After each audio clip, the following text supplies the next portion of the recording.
নিজে অপরাধ করবেন, আর নিরপরাধ মানুষ, অজ্ঞাত মানুষ যে বিষয় এসে জানে না, এরকম একটা দোষ তার উপরে চাপিয়ে তাকে দুনিয়ার সামনে কালার করে দেবেন।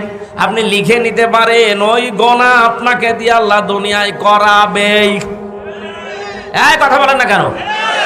পাবনার আটঘরিয়ার উদ্দেশ্যে বলছি, যেহেতু এটা রেকর্ড হচ্ছে তামাম দুনিয়া যায়। কোরআন শরীফে যারা আগুন দিয়েছেন, যেই দিয়েছেন সে দুর্বৃত্ত, সে সন্ত্রাসী, সে শয়তান। কোন মানব সন্তান কোরআনে আগুন দিতে পারে? যারা দিয়েছেন আপনি তো জানেন যে কে দিয়েছে।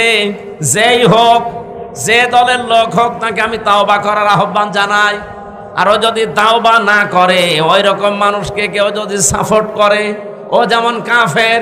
কোরআনে আগুন দিয়ে আপনি সাপোর্ট করে আপনিও কাফের। এরকম কোন মানুষের জানাজা পড়া জায়েজ আছে? মাটিতে দেওয়া জায়েজ আছে? যারা এই কাজ করলেন, যার উপরে রাগ করে হিংসা করে করেছেন, আপনি কিন্তু কোরআন শরীফে আগুন দেননি, আপনি আগুন দিয়েছেন নিজের কপালে।